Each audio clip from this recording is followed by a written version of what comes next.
Okay, folks, I am not going to break the microphone, but I hope I don't come close. But I am going to say this just like I said this Sunday when I saw the unveiling. Are you kidding me?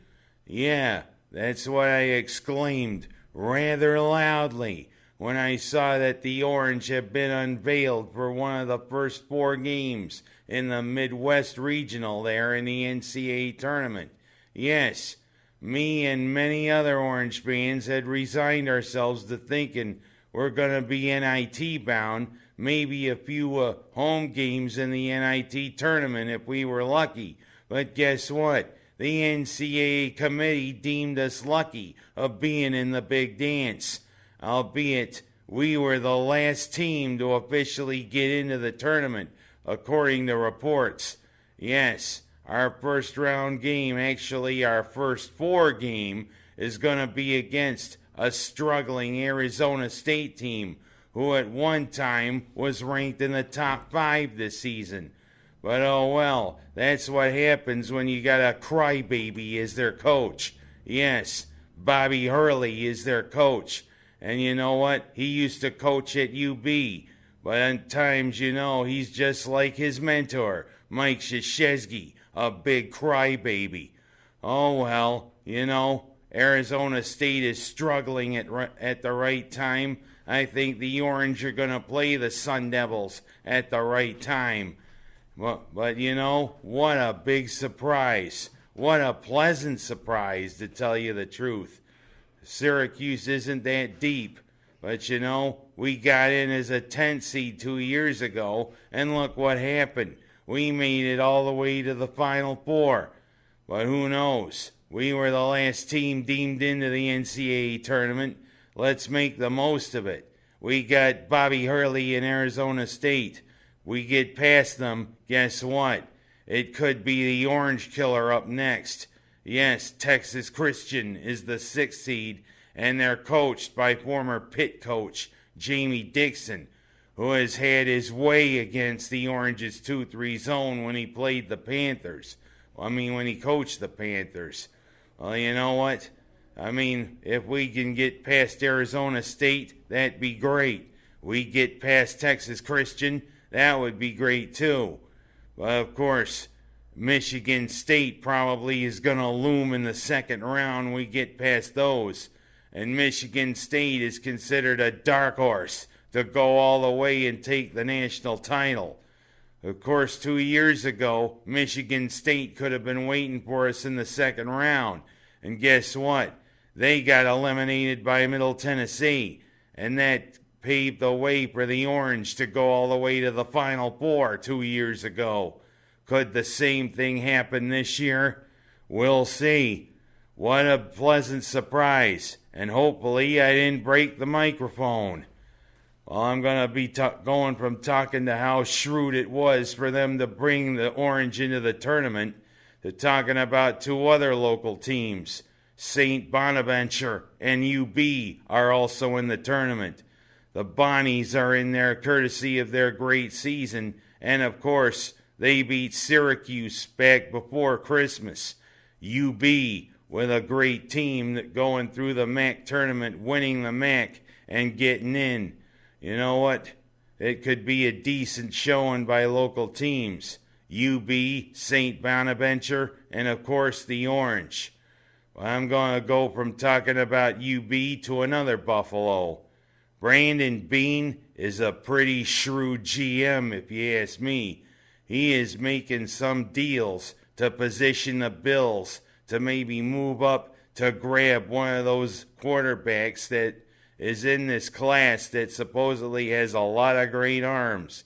Yes, first he dealt Tyrod Taylor to the Cleveland Browns, knowing that Tyrod Taylor wasn't the guy. And you know what? He'd rather not cut him. He'd rather get something for his buck. Yeah, he's got a 3rd round pick. More capital. But of course, yesterday he pulled off a pretty shrewd trade, trading Cordy Glenn, who was a stud on the line for a while before he started having injury problems, to Cincinnati, and also trading one of Buffalo's 2 first-round picks and a 5th-round pick to Cincinnati to get Cincinnati's first-round pick and a 6th-round pick. And you know what that does, moving up to the 12th overall pick. Bean could maybe package a deal to maybe get Buffalo in position to get one of the studs. Rosen, Darnold, and Allen, probably one of those could be heading to Buffalo, as everybody thinks Saquon Barkley's going to be the first overall pick. But you know something? It's still 6-7 weeks away. A lot can happen. And of course, they made a splash signing Star Luatelli. I don't know how you say his last name, but I mean, he was a stud defensive tackle for the Panthers. And you know, that's where Bean and that's where McDermott came from. But of course, now there's an even bigger prize maybe out there. If they maybe want to get the dirtiest player in the NFL to come to the Bills. Yeah, Nadeem Suh is expected to be released by the Dolphins.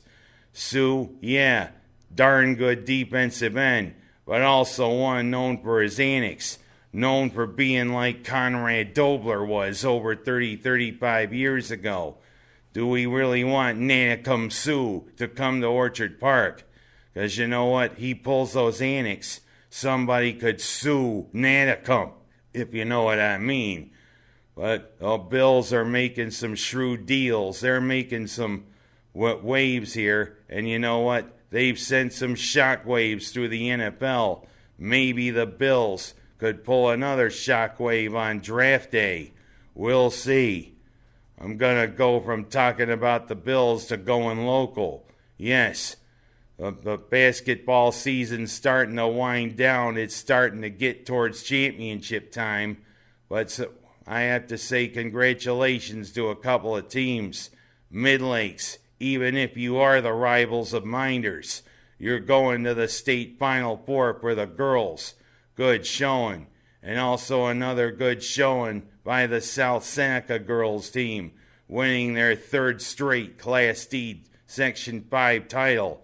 And also to their coach, who shows that she can be fashionable while coaching on the sidelines, if you know what I mean.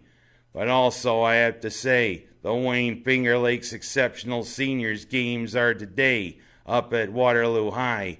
And I'm anxious to see how Hunter Houst, and I think it's Hannah Brown Trice for the Minders girls, show in one of their final games on the hard court here for the high school, because Hunter is going to St. John Fisher to play football, and HBT is going to the other Syracuse University, a.k.a. Lemoyne, to play soccer.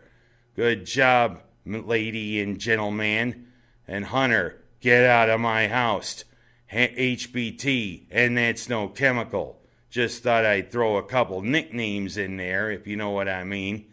And last but not least, who's watching the return of American Idol? I don't know if I am. I never was a fan of it. But a lot of people are. And a lot of people are probably wondering, what was Katy Perry doing, flirting with that nice young guy who sang? But the thing is, Katy Perry, he's got a girlfriend. Well, I'm Ken Haas, and that's all I got to say this week. See you next week, and hopefully the Orange can make it past the second round. A little prayer might help.